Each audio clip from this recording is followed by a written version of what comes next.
คันบ่ทอลำเป็นสิบ่เห็นพี่สายซ้ำอันแม่นว่าย้อนบุญมีจึงมาพอบุญพอจึงมาจวบได้พบบ่าวคนงามมาฟังลำมือนี้มีเมียซ่อนแล้วบ่สายตาดำเอ้ยคอกลมเอ้ย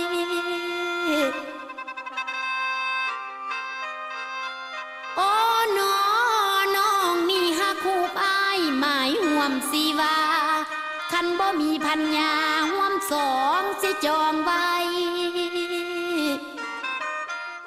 อันแม่นว่าเอาหมอลำเมื่อเป็นไผเฮือนสายเลี้ยงยาเวียกหน้าทางเวียกบ้านนางสีส่วนสวยพี่สายเด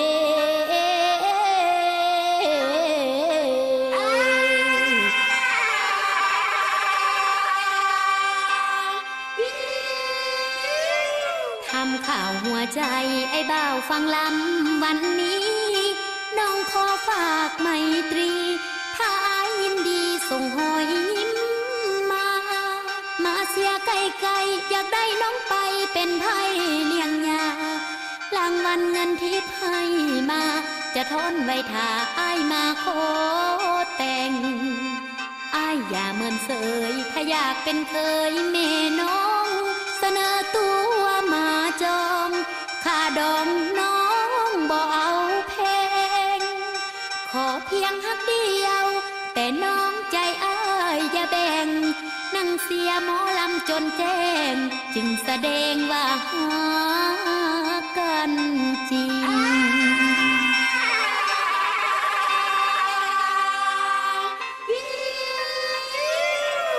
โอ้ยแม่คือรอดตะเข้าแม่เป็นสาวเด้เนาะกูเหลือใจกูเท่าไว้เด้ โอ้น้องมีปรารถนาหอยนำหอยทุกบาทอย่างปรารถนาขี่สร้างนำอ้ายแต่ผู้เดียวโอ้สมว่าใจน้องนี้อยากขันกินง่ายห่วมอยากมีปีกดังนกยางอยากมีหางดังนกกี้น้องสิบินแต่พุ่นมาพี่ห่วมง่ายเด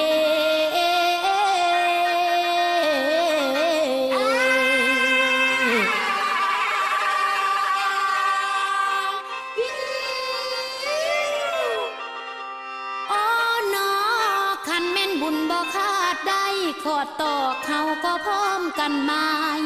คันแม่นบุญบ่ขาดได้ขอดหวายเฮาก็พร้อมกันมา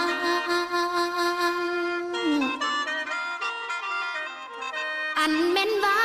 บุญบ่ขาดได้สร้างสาวนางศิลาพีบุญหักเลิกคันทอนี้ทั้งน้องสิสั่งลาตาดำเอ้ยคอกลมเอ้ยโอ้น้องนี่กะมาคิดยากเด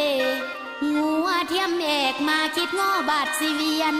คันว่างัวเทียมเกียนมาคิดง้อบาทสิเลนอันแม่นว่าคันแม่น้องแก่นอายแก่นน้องมาคิดง้อบาทสิเมื่อเด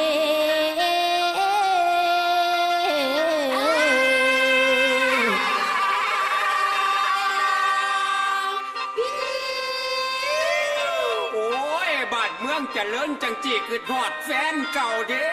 นอกกูนี่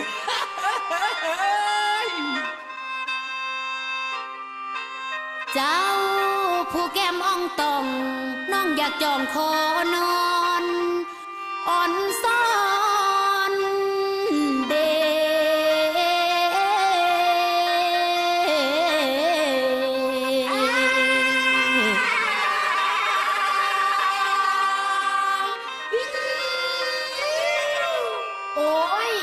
แม่ละฟังลำจนลืมแจงอยู่สิเดอละกะต้ามากแม่น่ะแม่สิมือก่อน